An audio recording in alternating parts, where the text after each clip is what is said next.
now to turn around and back again.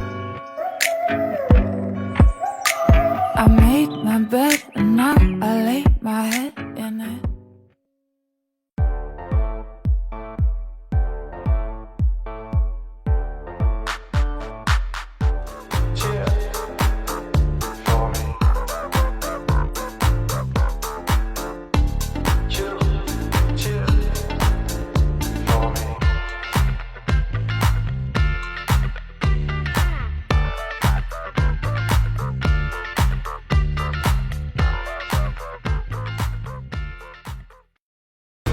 Des tests de résistance sur le sol de la halle de Vitry-le-François.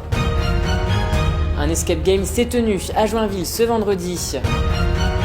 Communiquer avec n'importe quel animal, c'est possible.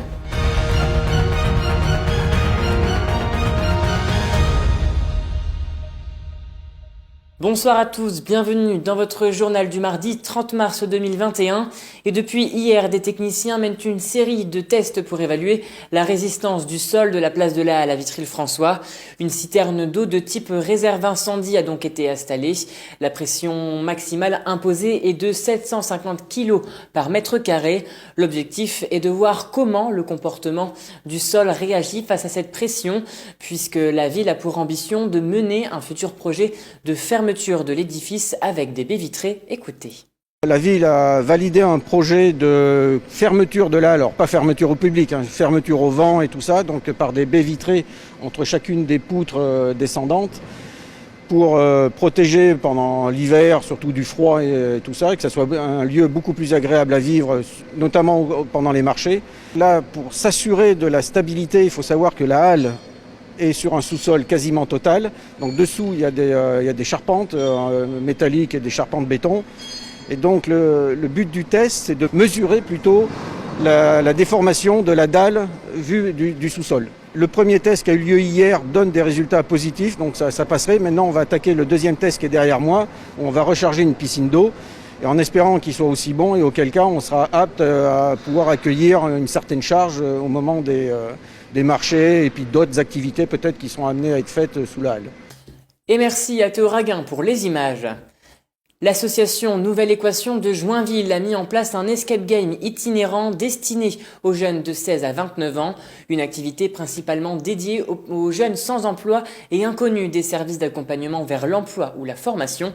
Un reportage signé Laura Bonnet. Logique, observation, rapidité, mais aussi persévérance. Une liste de qualités mises à l'épreuve lors d'un escape game. Un jeu d'évasion désormais caractérisé par une enquête et une suite d'énigmes à résoudre. C'est le nouveau projet de l'association Nouvelle Équation de Joinville qui en propose un sur le thème de l'emploi. Le nom de l'escape game, c'est le dernier mot. Donc il faut le speech de l'escape game, c'est un écrivain qui perd la mémoire et du coup il doit retrouver un mot d'un écrivain qui s'appelle Jack Rowling, d'un écrivain qui lui a laissé un mot dans ce bureau et vu qu'il perd la mémoire, il ne sait pas où il a mis ce mot-là et grâce aux énigmes, on arrive petit à petit à trouver ce mot-là à la fin. C'est le but de l'escape game. Celui-ci est itinérant. Il se déplacera une fois par mois dans les différentes communes du bassin de Joinville pour atteindre un maximum de jeunes. Fait suite à un appel à projet qui s'appelle Les Invisibles, en vue de repérer et mobiliser des personnes qui sont âgées de 16 à 29 ans et qui sont dites invisibles. Donc c'est-à-dire qui sont ni en emploi, ni en formation et qui ne sont ni inscrits à Pôle emploi, ni à la mission locale ou à Cap emploi. Voilà. Donc le but c'est de les mobiliser et de les repérer pour leur proposer des solutions en termes d'emploi ou autres difficultés qu'ils peuvent rencontrer.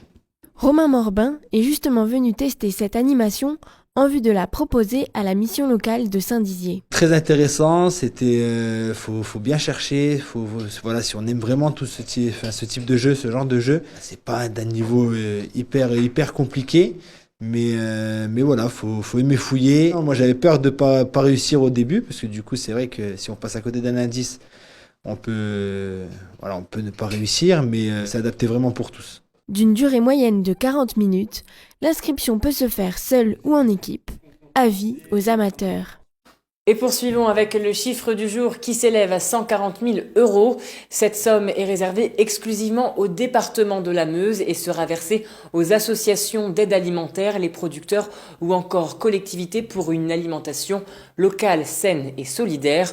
Une opération comprise dans le cadre du plan France Relance. Connaissez-vous la communication animale? Cette communication interespèce se fait par le principe de la télépathie. Les animaux échangent avec nous selon ce mode, mais également entre eux. Ce contact télépathique serait possible avec tous les animaux. À Morlaix, dans la Meuse, une communicatrice échange avec ces animaux. Manon de Fontis l'a rencontrée pour vous. Regardez. Vous n'avez jamais rêvé de communiquer avec votre animal ? De savoir ce qu'il pense et ressent? Avec la communication animale, c'est possible. Propriétaire depuis 8 ans d'une jument, Amélia a décidé de faire appel à Delphine, communicatrice animalière, pour répondre à ses interrogations. Bonjour Amélia. Bonjour Delphine. Bonjour. Alors, c'est Tornade? Tornade. J'ai fait appel à la communication animale pour mieux connaître et mieux comprendre mes animaux, puisqu'elle permet de retracer la vie de l'animal de sa naissance à maintenant, en passant par différents points importants. Pour communiquer, Delphine se connecte à l'esprit de Tornade. Comme par télépathie, un dialogue silencieux s'établit alors entre les deux âmes. L'animal va me montrer, en fait, comment il se sent, qui il est, quelle est sa relation à son gardien, quelle est sa relation à ses congénères. Donc je vais avoir toutes ces informations, je vais les avoir par clairaudience, clairvoyance, etc. C'est-à-dire que je vais avoir des sons, je vais avoir des images, je vais avoir des ressentis aussi. La communication animale, c'est vraiment, on est dans la peau de l'animal. On ressent tout, on a vraiment tout ce qui se passe de l'animal, enfin tout ce qu'il veut bien nous montrer aussi, hein, parce que ça reste aussi de sa part à lui de nous donner, de nous montrer, et c'est très très fort. Passionnée par les animaux depuis son enfance, Delphine a décidé de les comprendre. Je vois une jument mais ravie, détendue, au chaud. C'est vraiment comme si elle était dans un cocon. De par mon vécu, j'ai eu des petites expériences où je percevais des choses venant d'animaux. Donc ça m'a interrogée et puis je me suis un petit peu intéressée à ça et j'ai découvert un livre écrit par Laïla Del Monte, qui est une personne qui fait de la communication animale depuis plus de 20 ans et qui est une pionnière dans la communication animale.